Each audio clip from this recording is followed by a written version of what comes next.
Clear है chapter. अब अपन पढ़ रहे हैं रिकॉर्डिंग ऑफ ट्रांजैक्शन, जिसमें स्पेशल बुक की बात होगी। किसकी बात होगी? Special book. सबसे पहले अपन ये जानते हैं कि जर्नल एंट्री में मेनली सारी बुक्स की रिकॉर्डिंग होती है, सारे ट्रांजैक्शन, सॉरी जितने भी ट्रांजैक्शन आप करते हैं डेली बेसिस पे, उसकी एंट्री कहां होती है? जर्नल बुक पे। यानी ये एक ऐसी बुक है जहां पे आप सर एक दिन में जितने भी ट्रांजैक्शंस कर रहे हैं ना, उसकी एंट्री होती है। पर अगर मान लो आपकी बहुत बड़ी फर्म है बेटा, बिजनेस आपका बहुत ही लार्ज स्केल पे काम करता है, बहुत सारे ट्रांजैक्शन रहते हैं, तब एक बुक में ही जर्नल पूरा रखना, पूरा मेंटेन करना तो पॉसिबल नहीं है। मानते हो नहीं मानते हो?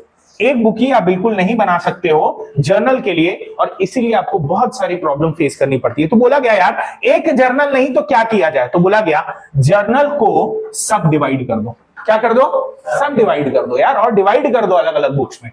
तो क्या क्या बना? इधर देखो, अलग अलग बुक्स बनी, ऊपर कर बेटा, अलग अलग बुक्स बनी, और वो बुक्स का नाम क्या क्या था? पहला, जैसे कि आप सबसे पहला देख पा रहे हैं, अगर बिजनेस बड़ा है याद रखना तो ये करने की जरूरत है, वरना छोटे बिजनेस में लिमिटेड एंट्री होगी, और लिमिटेड एंट्री जर्नल बुक में ही आराम से हो जाएगी। जर्नल बुक का दूसरा नाम book of original entry. Journal book का दूसरा नाम क्या है? Book of original entry. इसका नाम है स्पेशल बुक्स या स्पेशल पर्पस बुक्स, या इसको बोलते हैं सब्सिडरी बुक्स। क्या बोलते हैं? तो जब जर्नल बुक ही बहुत सारे पार्ट्स में बढ़ती है तो वही बनता है सब्सिडरी बुक्स। क्या बनता है बेटा? Subsidiary book. सब्सिडरी का मतलब ही होता है किसी से छोटा, किसी से। तो ये बुक्स जो अभी पढ़ने वाले हैं वो छोटी बुक्स है। किससे छोटी है? जर्नल से। ये सिर्फ ना स्पेसिफिक चीजें रिकॉर्ड करेगी। क्या करेगी? स्पेसिफिक चीजें। अब वो स्पेसिफिक चीजें क्या है, चलिए आइए देखते हैं। तो पहला बोलता है सब्सिडरी बुक्स में, the first book is cash book. क्या है पहला? Cash book. दूसरा परचेज बुक। तीसरा, चौथा, पांचवा, छठा। अब बेटा सिंपल अगर बात बोलूं, हर कैश ट्रांजैक्शन किसके अंदर आएगा? कैश बुक के अंदर। पैसा आया हो या पैसा गया हो, किसके अंदर आएगा? Cash book. क्लियर है क्या? अगला बात कर रहे हैं purchase book. Purchase book record करेगा क्रेडिट परचेज। किसको रिकॉर्ड करेगा सब एक साथ? Credit purchase. इसका मतलब अगर आप बुक्स खरीद रहे हो किस पे? उधारी पे। समझ में आ गया? क्लियर है? यहां तक कैश बुक में क्या रिकॉर्ड होगा? Cash transaction. परचेज बुक में क्रेडिट परचेज। क्लियर है? बहुत बढ़िया। परचेज रिटर्न बुक, सर इसका मतलब अब बता दो तो जल्दी से। जो खरीदे पर पसंद नहीं आया तो उसको क्या करे? वापस कर दिए, तो रिटर्न वाली बुक है। तो इसको अपन बोलेंगे, क्रेडिट में जनरली ये भी होता है, तो क्रेडिट परचेज रिटर्न। गुड्स को आपने क्या किया? रिटर्न कर दिया। क्लियर है क्या? समझ में आ रहा है? कोई डाउट नहीं? अच्छा एक बात और याद रखना बेटा, क्रेडिट परचेज रिटर्न जो बुक रहती है ना, वो इसके अपोजिट ही मानी जाती है। परचेज बुक की एक अपोजिट मानी जाती है। क्या मानी जाती है? अपोजिट मानी जाती है। डन? यहां तक समझ में आ रहा है? चलिए बढ़िया। सर कैश में आपने नहीं लिखा, क्योंकि कैश का कोई भी ट्रांजैक्शन कहां चले जाएगा? कैश बुक में चले जाएगा। कैश से रिलेटेड अगर कुछ भी रहेगा, सर कैश परचेज रिटर्न वाला कैश वाला हो गया तो किस में जाएगा? कैश बुक में जाएगा। समझ में आ रहा है ना? यानी इधर जो भी आएगा कौन सा आएगा? क्रेडिट वाला। कौन सा वाला? क्रेडिट वाला। चलो सेल्स बुक क्या आएगा? सेल्स आएगा। कौन सी वाली? Credit sales. यानी सेल किए उधारी में, पैसा नहीं मिला है, पैसा नहीं मिला है। अगला सेल, ये क्या होगा? Credit sales return. Credit sales return. Sir cash वाला कहां जाएगा? कैश बुक में जाएगा, क्योंकि हर कैश आना, कैश का जाना कैश बुक में रिकॉर्ड होगा। डन? लास्ट वाला क्या बचा? Journal proper. अब याद रखना, जर्नल प्रॉपर एक ऐसी बुक है जिसमें मतलब अगर ऊपर वाली बुक्स में अगर कुछ भी नहीं आया है, वो ट्रांजैक्शन आया ही नहीं ऊपर वाली बुक्स में, तो उसकी सही जगह होती है जर्नल प्रॉपर। यानी लेफ्ट आउट जितनी भी एंट्रीज है ना, जो बाकियों में आपने रिकॉर्ड नहीं किया, उसकी सही जगह क्या रहेगी? Journal proper. क्लियर है? कोई डाउट तो नहीं है? यानी लेफ्ट आउट ट्रांजैक्शंस। सर इसका मतलब वो कैश ट्रांजैक्शन नहीं है। क्या मैंने बोला? वो कैश ट्रांजैक्शन नहीं होने चाहिए। कौन से नहीं होना चाहिए? कैश में नहीं होने चाहिए सर, क्योंकि कैश में हुआ तो कहां चल जाएगा? कैश बुक में। अब वो गुड्स से रिलेटेड भी नहीं होने चाहिए। किससे रिलेटेड? गुड्स से रिलेटेड भी नहीं होना चाहिए, क्योंकि अगर गुड्स से रिलेटेड हो गया तो किस में चले जाएगा? समझ में आ गया ना? यानी आपको चाहिए कि वो क्रेडिट ट्रांजैक्शन होना चाहिए। क्या होना चाहिए? क्रेडिट ट्रांजैक्शन और गुड के अलावा। सर जैसे एसेट ले लो, क्रेडिट पे आपने फर्नीचर खरीद लिया, क्या उसकी एंट्री इन 4 में हो सकती है क्या? नहीं, क्योंकि फर्नीचर यहां पे एसेट माना जाएगा, गुड्स नहीं माना जाएगा। गुड्स का मतलब क्या होता है? जिसमें अपन डील करते हैं। अरे जो दुकान में मैं बेच रहा हूं वो सारे आइटम गुड्स माने जाएंगे। क्या माने जाएंगे? Anything in which the business deals is known as what? Goods. समझ में आ गया? Very goods. आगे बढ़ते हैं। चलो अब इसको समझते जाना, ठीक?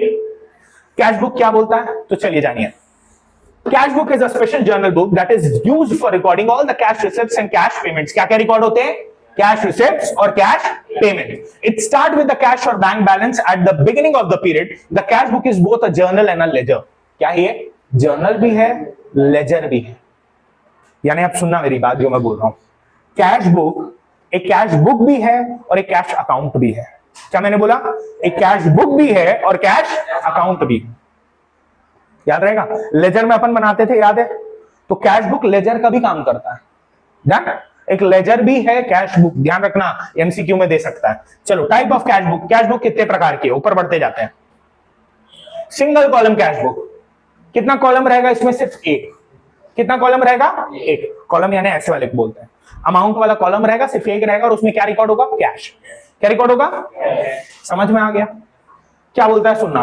Single column cash book record all the cash transaction of the business in chronological order. It has one amount column on each side. All cash receipts are recorded on the debit, cash payments are recorded on the credit. इसका मतलब debit का मतलब पैसा आया, credit का मतलब पैसा गया। समझ में आया? डेबिट मतलब आया, क्रेडिट यानी डेबिट यानी क्रेडिट यानी क्रेडिट यानी डेबिट यानी आया ना, बट तो ये हो गया single. Done column cash book. अब डबल कॉलम को देख लेते हैं। फॉर्मेट उसमें दिख नहीं रहा अभी, चलो बाद में अपन डिस्कस कर लेंगे जब बनाएंगे तब। Double column cash book. Double column cash book क्या रहती है? अब इसमें कितने कॉलम होंगे? सर नाम से ही पता चल रहा है 2 कॉलम होंगे। सर वो 2 कॉलम क्या रहते हैं मेनली? तो वो 2 कॉलम मेनली रहते हैं कैश और बैंक। क्या रहते हैं? कैश भी रिकॉर्ड होता है, बैंक वाली चीजें भी रिकॉर्ड होती है। क्या क्या रिकॉर्ड होगा? कैश वाली चीजें भी और बैंक वाली चीज। जैसे मेरे को चेक मिल गया, मैंने चेक दे दिया, ये सब भी रिकॉर्ड होगा कि नहीं होगा? अगेन सेम, अगर मेरे बैंक में पैसा आ रहा है डेबिट, बैंक से पैसा जा रहा है, समझ में आ गया ना? पैसा आया तो डेबिट, पैसा गया तो क्रेडिट। कहानी खत्म है। चलिए आगे बढ़ते हैं। एक minute. Has 2 columns, one for cash and one for bank on each side. When the number of transaction is large, it is convenient to have a separate amount for column for bank transaction in the cash book itself instead of recording them in the journal. This helps in getting information about the position of bank account from time to time. All cash receipts deposit in the bank are recorded on the debit side, and cash payments and withdrawals from the bank are recorded on the credit side. ठीक है? वही बात कर रहा है, या तो debit गया तो क्रेडिट। अब बैंक कॉलम बनाया क्यों गया? ताकि बैंक के ट्रांजैक्शन की अलग से आपको डिटेल दी जा सके। क्या दी जा सके? अलग से डिटेल्स दी जा सके। इसीलिए क्या किया हो आप? कैश के साथ एक और कॉलम बना लिया। वो कॉलम क्या है? बैंक वाला। कौन सा कॉलम है? बैंक वाला। चलो अब बात करते हैं बेटा, इसमें ना एक एंट्री होती है कॉन्ट्रा एंट्री। कॉन्ट्रा एंट्री को अपन बोलते हैं क्रॉस एंट्री। क्या बोलते हैं? Cross entry. कॉन्ट्रा एंट्री का मतलब वो गेम याद नहीं करना है कॉन्ट्रा वाला, ठीक है? कॉन्ट्रा एंट्री का मतलब ये रहेगा कि जब डेबिट और क्रेडिट में बैंक और कैश आ जाते हैं एक साथ। क्या क्या आ जाते हैं? मतलब डेबिट में या तो कैश बैंक है और क्रेडिट में भी कैश बैंक है। जैसे अगर डेबिट में बैंक है तो क्रेडिट में कैश रहेगा, और अगर डेबिट में कैश है तो क्रेडिट में बैंक रहेगा। समझ में आ गया? इस जगह होती है कॉन्ट्रा एंट्री। क्या होती है? Contra entry. चलो कॉन्ट्रा एंट्री होती क्या है? When the cash is deposited into bank and when the cash is withdrawn from the bank for use one in the office, each such transaction affect both cash column as well as bank column, and the transaction is therefore recorded on the both side of the cash book. Such entries, the double entry of which is complete in the cash book itself, are called contra entries. दोनों ही entry देखो, generally तौर पे अपन क्या करते हैं? एक ही entry लिखते हैं। कितनी एंट्री लिखते हैं? एक ही एंट्री लिखते हैं। बट जब आप दोनों एंट्री लिख रहे हो ना, कैश की भी और बैंक की भी, तो वो अपने आप में कंप्लीट मानी जाती है, और इसलिए उसको बोलते हैं वहां पे कॉन्ट्रा एंट्री। क्या बोलते हैं? कॉन्ट्रा। और वो याद रखना कि वो क्रॉस हो जाती है। क्या होती है? क्रॉस। कैश बोल के हम बैंक में लिखते हैं और बैंक बोल के हम कहां लिखेंगे? कैश में। अभी आप देखेंगे तो समझ में आ जाएगा। पहले ये बताओ, ये क्लियर हुआ? क्लियर हुआ ना? कुछ कुछ आया है ना? हल्का फुल्का भी आया। अभी अपन कैश बुक की बात कर रहे हैं, कितनी कैश बुक की बात कर लिए? पहला क्या बात किए? सिंगल। दूसरा क्या बात किए? डबल। सिंगल में कितना कॉलम? एक। क्या लिखते हैं उसके अंदर? कैश। क्या लिखते हैं? कैश। डबल में कितने कॉलम? दो। क्या कहेगा? कैश और बैंक। बैंक का सेपरेट कॉलम क्यों है? ताकि बैंक के हर ट्रांजैक्शन की डिटेल्स अलग से दी जा सके। उसके बाद अपन ने क्या पढ़ा? Contra entry. कॉन्ट्रा एंट्री क्या होती है? जब कैश और बैंक आपस में डेबिट और क्रेडिट में रहते हैं। सर ये कब होता है? जब मैं पैसा जमा करता हूं या पैसा निकालता हूं। कहां से? बैंक में से। For official use. फॉर कौन सा यूज? Official use. जब भी ऐसा होता है तब यूज होता है। डन। आगे करो। अब बात करते हैं अपन पेटी कैश बुक की। कौन सी बात कर रहे हैं? पेटी cash book. Now what is पेटी कैश बुक? पेटी का मतलब ये रहता है चुटपुटिया। क्या रहता है? चुटपुटिया, छोटा मोटा। अरे दिन का चाय पी लिए, आइसक्रीम खा लिए, पेंसिल खरीद लिए, शार्पनर खरीद लिए, ये सब की क्या बड़ी बड़ी एंट्रीज करोगे जर्नल एंट्री में? सोच के देखो, अगर मैं एक एक एंट्री खरीद करने लग गया, एक बार मान लो मैं गया पेन खरीद के लाया, मैंने लिखा pen account debit to cash, तो दिन में अगर मान लो मेरे पास 100 एम्प्लॉई है, 100 पेन खरीद के ला रहा हूं, तो मैं 100 तो एंट्री करूंगा क्या उसका? हाँ, pen account debit to cash. चाय मान लो, चाय पी रहे हो, चाय अकाउंट डेबिट टू कैश करते रहोगे क्या? पूरा बुक भर जाएगा भैया उसी से। तो छुटपुटिया खर्चे हैं, उसको एसेट मत मानो। भले प्रॉपर्टी आपके पास आ रही है, उसको एसेट मत मानो, क्योंकि छोटा मोटा है ना यार। उसको आप एक्सपेंस मान लो। क्या मान लो? एक्सपेंस, खर्चा मान लो। डन। जैसे पेन तो अभी एक एसेट है ना, पेन में खरीदा, रबर खरीदा, एक प्रॉपर्टी है कि नहीं, तो इसको मैं एसेट मान लूंगा। बट ये एसेट ना मानते हुए हमको क्या मानना है? क्योंकि छोटी वैल्यू है ना, क्या मानना है? खर्चा मानना है। क्या मानना है? खर्चा। और खर्चा मानते हुए इसको हम लोग कहां लिखेंगे? पेटी कैश बुक में। समझ में आया? In every organization, a large number of small payments such as conveyance, इधर उधर जाने का खर्चा, कार्टेज, पोस्टेज, ये सब कुरियर वगैरह का जो खर्चा रहता है ना, वो बता रहा है। Postage, Telegram and other expenses are made. This generally repetitive in nature. If all these payments are handled by the cashier and are recorded in the main cash book, the procedure is found to be cumbersome. यानी बहुत बड़ा हो जाएगा वो process. To avoid this, large organization normally appoint one or more cashier, petty cashier, and maintain a separate cash book to record this transaction.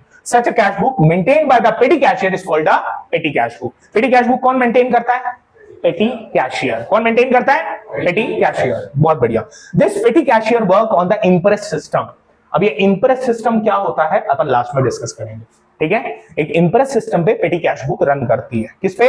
Impressed system पर पेटी cash book run करती है। अब वो क्या होता है तो मैं उस समय जब अपन करेंगे तब समझा दूंगा। चलिए आगे बढ़ते हैं। ठीक है, रुकना। परचेज बुक किस लिए यूज होती है? याद करो,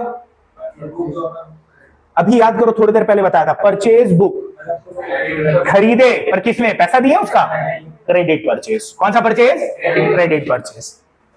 All the credit purchase of the goods are recorded in the purchase मतलब ब्रैकेट में journal book. It record neither the cash purchase of the goods nor the purchase of any asset or other than goods. The source document for recording entries in the books are invoices or bills received by the firm from the supplies of the goods. Entries are made with the net amount of the invoice. The monthly total of the purchase book was posted to the debit of purchase account in the ledger. जो भी total आएगा ना उसको purchase account debit बोल के लिखते हैं और वो लेजर में फिर पोस्ट होता है। परचेज बुक का जो टोटल आता है उसको क्या बोलेंगे? परचेज अकाउंट डेबिट बोल के लिख देंगे और वो कहां पोस्ट होगा? लेजर में। कहां पोस्ट होगा?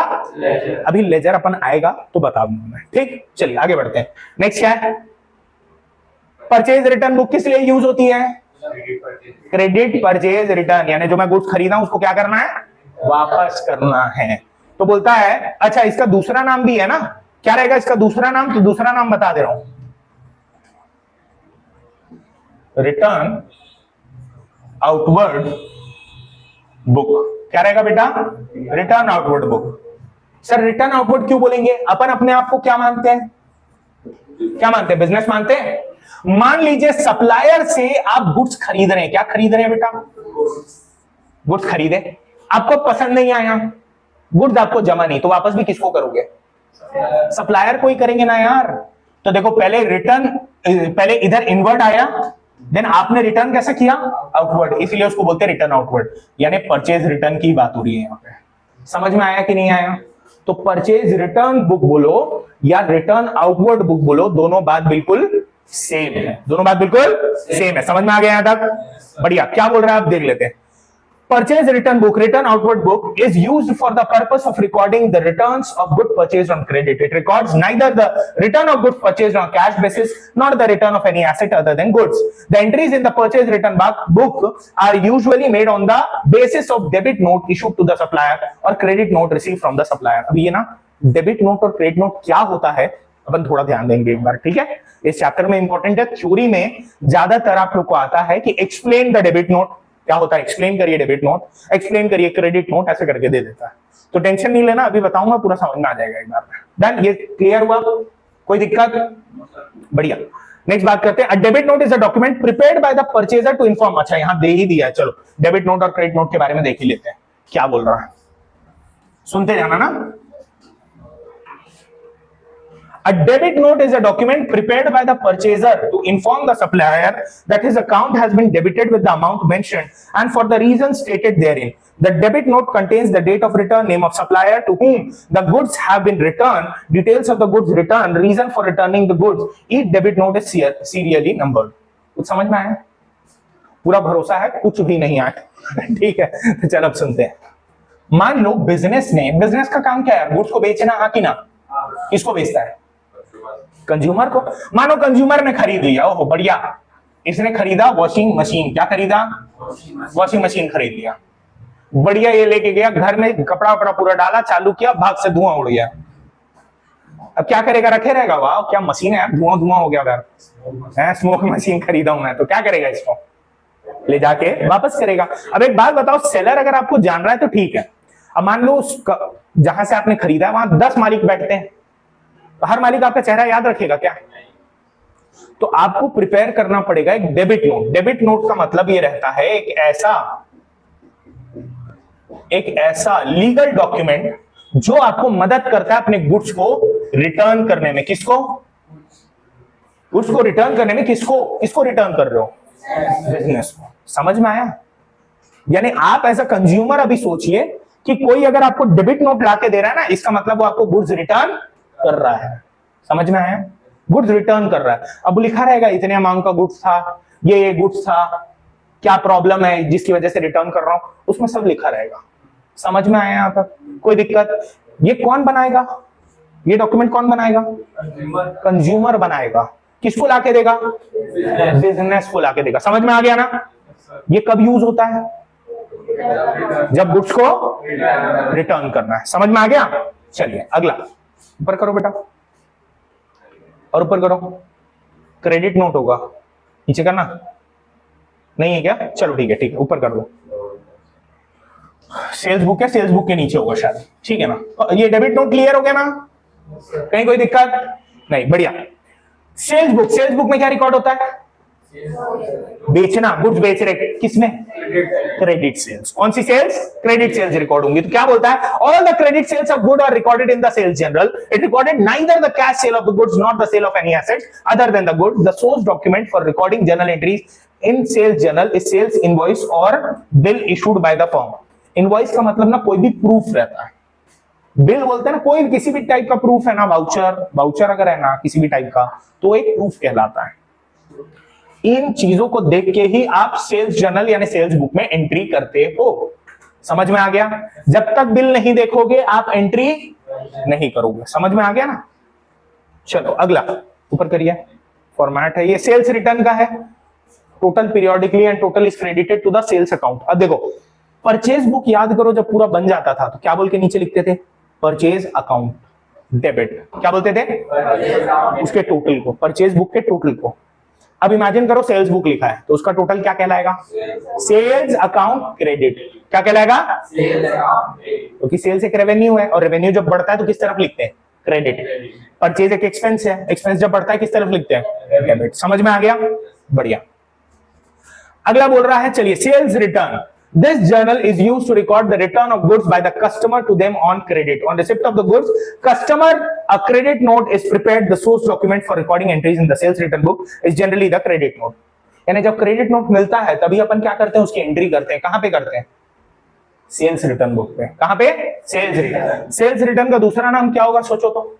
बिल्कुल सही। क्या रहेगा? Return inward. क्योंकि अब उल्टा तरफ जा रहा है ना। समझ में आया कि नहीं आया?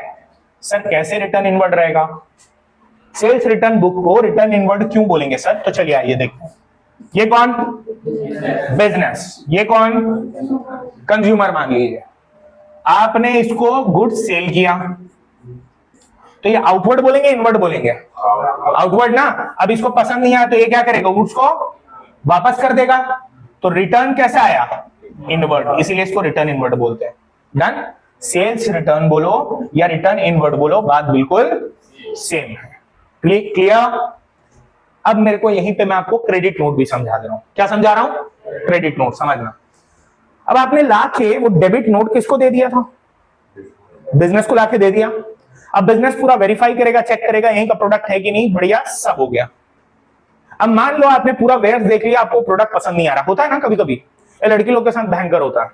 ये लोग जाते हैं 100 टॉप निकाल लेते हैं, एक तो पसंद आता है, फिर भैया को बोलते भैया ये वाला दे दो। घर जाते हैं, पता चलता है वो कुछ प्रॉब्लम हो गई है, वापस आते बोलते ये वाला चाहिए। बोलता भैया नहीं है मेरे पास। अब वो परेशान, भैया भी ये भी, क्योंकि अगर ये बाद में आए तो कोई याद थोड़ी रखेगा, मैडम बिल है, बिल के बेस नहीं बोले, आप रहे ना रहे फिर दिक्कत हो जाएगी ना मेरे लिए। तो इसीलिए क्या प्रिपेयर करवा लेते हैं? Credit note. क्या प्रिपेयर करवा लेते हैं? तो इससे क्या होता है पता है? हम आपको बता देते हैं कि भैया आपने इतना पैसे का गुड्स रिटर्न किया है और हम आपके अकाउंट को क्रेडिट कर रहे हैं। क्या कर रहे हैं? क्रेडिट कर रहे हैं। अब इसका मतलब समझ नहीं आया होगा, सुनो। मतलब इतना क्रेडिट हम आपको दे रहे हैं, कभी भी आइए और इतने अमाउंट का गुड्स आप खरीद कर ले जा सकते हैं। समझ में आया? जैसे इमेजिन करिए बिजनेस कस्टमर, इसने इसको क्या सबमिट किया? डेबिट नोट वापस करने के लिए। डन। अब इसको भी तो कोई प्रूफ चाहिए कि मैंने इतने का सामान वापस किया है और इतने बाद में मैं खरीद सकती हूं। क्रेडिट नोट कौन किसको बना के देगा? बिजनेस बना के देगा। किसको? कस्टमर को। डन। कोई प्रॉब्लम तो पूछिए। अब आ गया समझ में? पक्का? नहीं क्लियर है? कौन सा वाला? यही वाला? चलो एक और बार बता देता हूं। देखो डेबिट नोट तो क्लियर है। डेबिट नोट कौन किसको बना के देता है? एक कस्टमर जो भी गुड्स वापस कर रहा है डेबिट नोट में लिखेगा और किसको देगा? बिजनेस को। अब बिजनेस क्या करेगा? पूरा वेरीफाई करेगा और क्रेडिट नोट बनाएगा कि इतने इतने गुड्स इन्होंने वापस किए, ये प्रूफ के तौर पे आप रखिए कि आपने एक सामान वापस किया है। कल को अगर मान लो मुकर गया कि नहीं नहीं सामान तो आया ही नहीं, तो आप कुछ कर पाओगे क्या? दिक्कत है ना। इसलिए क्या प्रिपेयर होता है? समझ में आ गया? ताकि आपके पास भी एक प्रूफ रहे कि आपने सामान वापस किया है। बोलो कोई दिक्कत? अब पक्का समझ में आ गया है ना? डन है? चलिए आगे बढ़ते हैं। फिर देखो क्रेडिट नोट लिखा भी हुआ है, इसको पढ़ लो। Prepared by the seller to inform the buyer that his account has been credited with the amount mentioned and the reason stated therein। यानी जिस वजह से आपने वापस किया उसका पूरा रीजन हम बता दे रहे हैं। Credit does not contain the date of return, name of the customer who has return the goods, detail is of goods received back, the number of such goods, each credit note is serially numbered. यानी हर कुछ क्या रहता है? Serially numbered रहता है। Clear? अब sales return book का यहां पे दिया हुआ है, जिसको अपने को ध्यान नहीं देना, आगे करो। चलो ये लास्ट है जर्नल प्रॉपर। किस बारे में बात कर रहे हैं? Journal proper. Journal proper is a residuary book. Residuary book का मतलब क्या रहता है? जो बच गया वो इसमें आएगा, जो भी बच गया वो इसके अंदर आ जाएगा। With those transaction are recorded which can not be recorded in any other subsidiary books. बाकी जगह जो रिकॉर्ड नहीं होते वो यहां आता है। जिसका कोई नहीं उसका सब्सिडियरी बुक में जर्नल प्रॉपर होता है। क्या होता है? Journal proper. समझ गए? चलो अब वो बताया है, देख लो क्या क्या rectification entry, transfer entry, closing entry, ये सब इसी के अंदर आती है। अब वो पढ़ेंगे क्या है क्या नहीं, आगे जाते हैं। नेक्स्ट और कुछ है? चलिए तो ये था इसका हिसाब किताब। सबको समझ में आया? कोई दिक्कत नहीं? चलो अब अगले में अपन प्रैक्टिकल चालू करेंगे। ठीक, आज के लिए